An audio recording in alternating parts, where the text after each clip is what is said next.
Hey everyone, welcome back to my channel, GP Cooks. Today it's just me, and I will be describing to you 10 misconceptions of feeding tubes. So this video is a little different than our previous videos because I'm no longer on solid foods, I'm on a feeding tube. So we can't really do cooking that much right now because I can't really eat much. So I decided to change this channel into living with gastroparesis and living with a feeding tube. So let's get right into it. Misconception number 1. You can't eat orally. So I can.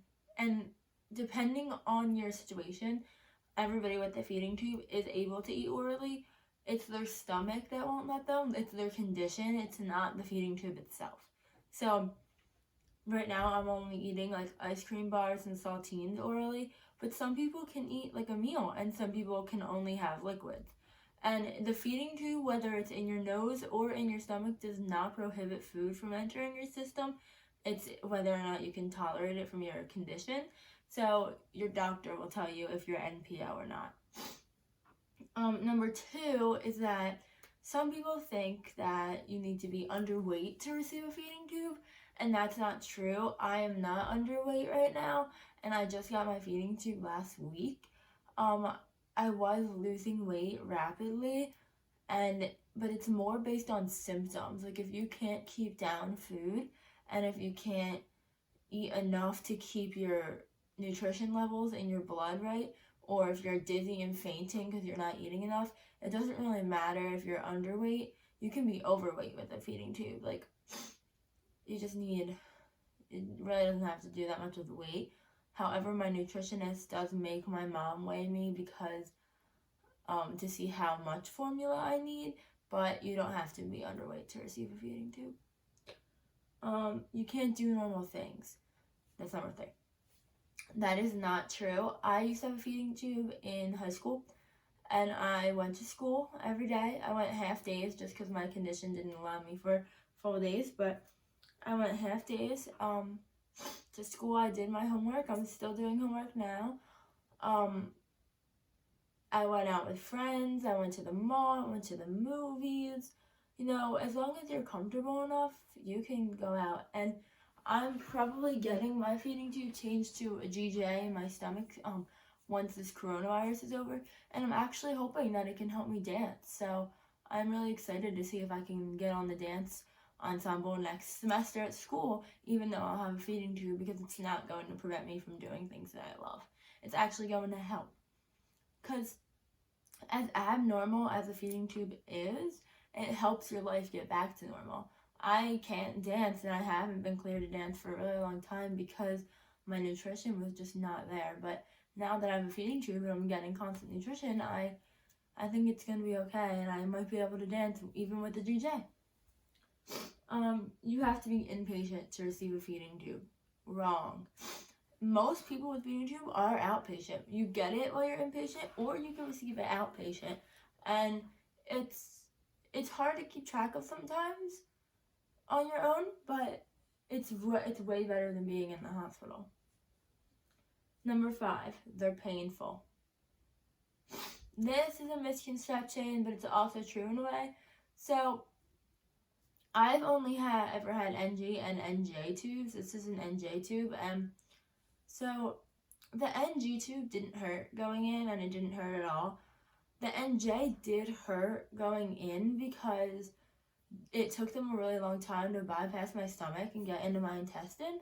So I was under for like 2 hours, but I wasn't under anesthesia, so I was awake for this, and they were putting wires in the tube, and it just hurt like a lot. It was really, really, really bad. But now that I have it, it doesn't hurt. Sometimes my throat gets sore if it rubs against it, or my nose gets clogged, but besides that, it doesn't hurt. I've heard the GJs hurt in the first week of surgery, but after that, it's nothing. I'm going to do more videos on my GJ once I get it. Number 6, I get asked this all the time. People think it's oxygen. So they're like, oh, you're on oxygen? Like when I was in high school and I had my feeding tube, everybody thought I was on oxygen, but it's not. So oxygen has 2, and it's a clear tube. So this is a lot different. 7. Your feeds 24/7. Wrong. My feeds run from 12 to 19 hours, depending on how many cartons I put in and how high my rate is. Usually it lasts around 16 hours, but I'm not at my full dose yet, but I'm also not at my full rate yet, so it should be around 12 to 14 hours. But some people are on them 24/7 because they need the nutrition. Like when I was on it before, I was on it for 22 hours a day. But it's very rare for someone to be on it for 24 just because your body needs a break.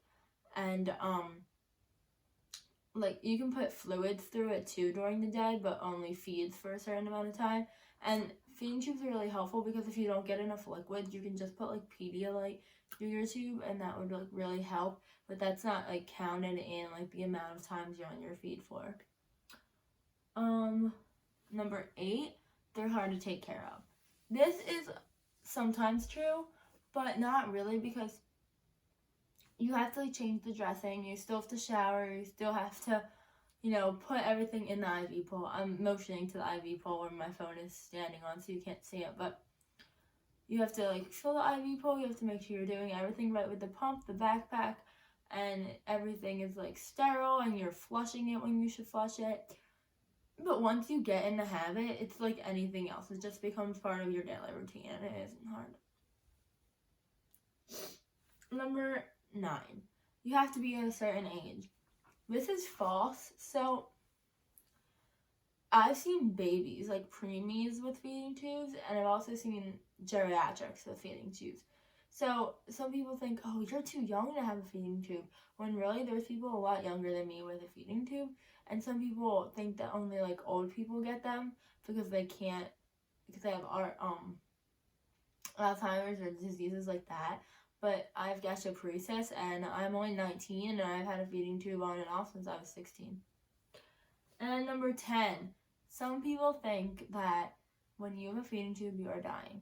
People treated me, they're like, oh, like they would think I was dying, like this is it, like she's at her end stage, like she is gonna need a lot of work, she is gonna get a wish, like all of this stuff, when it's not true. You can be healthy in a way with a feeding tube because feeding tubes save lives. So maybe without my feeding tube I could be at risk for cardiac arrest because of my nutrition levels, but with my feeding tube I'm nowhere near death. I'm not dying, and not everybody with a feeding tube has a life-threatening illness.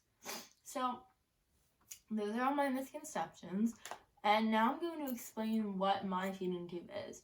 So I have an NJ feeding tube, which is a nasovaginal feeding tube, and I was put under x-ray. So I was laying on the table under x-ray, and they were putting the tube in as they would an NG. But this time, instead of stopping in my stomach, they went past my stomach into my intestine, my first intestine. And they had to like maneuver it out of my stomach and into my intestine, which is what I was talking about earlier. That was really hard for them to do because my stomach doesn't empty. So it was like really hard. And so it took a while. But once it got there, it's good. And this helps because when I had an NG, I couldn't get on a high rate and I wasn't gaining weight or anything because, like, when you have gastroparesis, you throw up a lot and your stomach doesn't empty. So if you're just putting formula in your stomach, it's not going to empty and you're going to have all the same symptoms as you would eating. So instead of packing my stomach, which is paralyzed, they decided to go into my intestine and put the formula there. And it's been working so far, so I'm really excited to see how I get better.